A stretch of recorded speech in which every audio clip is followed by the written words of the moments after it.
Hello and welcome to my presentation today. I'd first like to start off by acknowledging my co-authors on this presentation who represent the Michigan DNR, Ontario Ministry of Northern Development, Mines, Natural Resources and Forestry, and the U.S. Fish and Wildlife Service. Today I'm going to talk about a collaborative fishery assessment we are working on with these partners on Lake St. Clair. This was the first year, or 2021 was the first year of this assessment. And this year we used mini fyke nets to survey the nearshore fish community. So I'm going to talk about the results of that and then what's next for this fishery assessment, which will continue for many years to come. I'm going to start off with a little background on Lake St. Clair. Lake St. Clair is a shared water body between the United States and Ontario. It's about 430 square miles in size, with 1/3 of the water being on the Michigan side of the border and the other 2/3 on the Ontario side of the border. And there's a very diverse fishery that is within Lake St. Clair. It has a large economic value. It has a multi-million-dollar fishery and also has a lot of recreational boating and commercial shipping that takes place within the lake. It's also a very complex system. There's an infinite number of variables and a constantly changing ecosystem, and it's very challenging to monitor. Michigan and Ontario have had a history of partnership within Lake St. Clair and monitoring the fisheries there. This includes volunteer angler diary program where anglers can voluntarily record their fishing activities in the St. Clair Detroit River system. There's also been coordinated creel surveys between Michigan and Ontario. There was recently a muskie acoustic telemetry study that took place, which monitored muskellunge movements throughout not only Lake St. Clair, but throughout the St. Clair Detroit River system and into Lake Erie. But how about fishery independent surveys? How have these agencies partnered on those? The contemporary survey programs for Michigan and Ontario have followed a fish community approach. Michigan has conducted spring trap net surveys in Lake St. Clair since 2002 that continue to this day. They've also been conducting spring and fall bottom trawl surveys from 1997 and a near-shore fall electrofishing survey that's been taking place since 2016. Ontario, they also conducted a trap net survey. Theirs being conducted in the fall that took place from 1974 to 2016, along with a beach seine survey that took place from 2007 to 2017. These surveys have focused mostly on Lake St. Clair versus not the connecting channels as much, and these surveys have been complementary but not necessarily coordinated. That leads us to this new era of coordination that we're going to talk about today. This was initiated by independent agency reviews that were conducted by each agency. They both wanted to address key information needs while also recognizing budgetary limitations, and both agencies were looking for a scientific-based fish community approach that served managers and stakeholders. Also wanted to recognize the connecting channels more and improve cross-border coordination. So in 2018, Ontario and Michigan met to discuss coordinating a fish community assessment in Lake St. Clair. And then later on, U.S. Fish and Wildlife Service, they joined the effort. Their early detection and monitoring program had already been conducting fishery surveys in Lake St. Clair since 2017 to try and detect new and non-native species prior to their establishment. So it made sense for them to join forces, and it was mutually beneficial for all parties for them to be involved. So the new proposed coordinated programs included a nearshore small fish community fyke net survey, also a fish community assessment using gill nets. They wanted to do a connecting channels assessment as well, and lastly a nearshore fall electrofishing muskie assessment that will specifically monitor young of year muskies in Lake St. Clair. So in 2021, we did the first year of this collaborative fishery assessment using the fyke net survey that I mentioned before. A total of 110 sites or net sets were conducted in Lake St. Clair. You can see in the map on the right, we have Michigan conducting sites on the northern end of the U.S. side of Lake St. Clair, U.S. Fish and Wildlife Service conducting sites on the southern end of Lake St. Clair on the U.S. side, and then Ontario, represented by the blue, conducting all their sites on the Ontario side of Lake St. Clair. So Michigan DNR, we conducted 40 sites, U.S. Fish and Wildlife Service 30 sites, and Ontario 40 sites, and all of these sets were done in July, between July 7th and July 29th. And each agency set at similar water temperatures between 20.8 degrees Celsius and 29.6 degrees Celsius. Over 27,000 total fish were caught by all agencies combined, about 246 per net. These fish represented 45 species. This doesn't include hybrids and unidentified species. The most common were bluegill and unidentified sunfish. These are combined here because most of the identified sunfish were identified as bluegill later, at least for Michigan DNR. The reason they were unidentified at the time was we were catching young of year bluegill that were very difficult to identify in the field. So these fish represented 81 fish per net. Next were largemouth bass, mostly young of year at 55 per net. Then smallmouth bass, which were also mostly young of year at 35 per net. Then gizzard shad at 30%, followed by spotfin shiner and spot-tail shiner at 10 and 9 per net.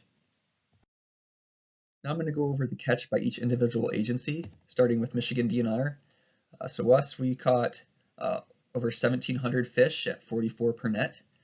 These represented 23 species, with the most common being bluegill, smallmouth bass, largemouth bass, spotfin shiner, and rock bass. And once again, young of year dominated all three: bluegill, smallmouth bass, and largemouth bass. U.S. Fish and Wildlife Service, they caught more fish with 2,610 fish caught, or 87 per net. They caught 28 species, with their most common being smallmouth bass, bluegill or unidentified sunfish, brown goby, rock bass, and largemouth bass. And last is Ontario, and as you can see, they caught quite a bit more fish than both Michigan DNR and U.S. Fish and Wildlife Service combined. They caught over 22,600 fish, or 566 per net. These are represented 42 species, with the most common being bluegill, largemouth bass, gizzard shad, smallmouth bass, and spot-tail shiner. So you can see that there were several species that they caught more per net than Michigan DNR and Fish and Wildlife Service. They caught total fish per net. So a lot more fish caught on the Ontario side of Lake St. Clair. There were several species at risk caught during the survey. The first being pugnose shiner. 12 of these were caught at 5 locations. Pugnose shiner are threatened in Ontario and endangered in Michigan. So you can see all these are represented by the black boxes. They were all caught on the eastern shore of Lake St. Clair in Ontario waters. Also were spotted sucker. 4 spotted suckers were caught at 3 locations. These are special concern in Ontario, although they're not listed in Michigan, but one was caught on the Michigan side in the northern end of the lake, one caught on the southern shore of Lake St. Clair, and then one on the eastern shore of Lake St. Clair in Ontario waters. And lastly, northern madton. These are endangered in both Ontario and Michigan, with one being caught on the southern end of Lake St. Clair in Michigan waters. This slide here shows fish catch rates, combining all species. And you can see that the larger the circle is, the more fish that were caught. So you can see on the Ontario side of the lake, you can see a lot more of the larger circles, once again showing the higher catch rates that we saw on the Ontario side of Lake St. Clair versus the United States side. So now we're going to dive into why perhaps there were more fish caught in the Ontario side of Lake St. Clair versus the US side. So we're going to see if there's any difference in habitats between the two sides and whether fish caught at these different habitats differed.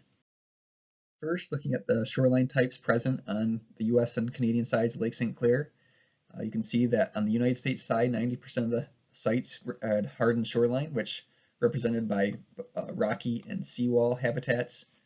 However, on the Canadian side, only 52.5% were hardened shoreline, and even 27.5% were either marsh or wetland habitat. You can see how little marsh and wetland habitat were represented by Michigan DNR, and then none by U.S. Fish and Wildlife Service. The figures here are showing mean species richness based on shoreline type. Starting with the figure on the left, this figure shows mean species richness for each shoreline type individually, and each letter above the bars, if they're different, it represents a statistically significant difference. So you can see sand beach had the highest mean species richness, and that was significantly greater than vegetated bank, seawall, and rocky, but not different from marsh and wetland. Seawall had the lowest species richness, which was significantly different from sand beach and rocky, but not different from marsh and wetland and vegetated bank.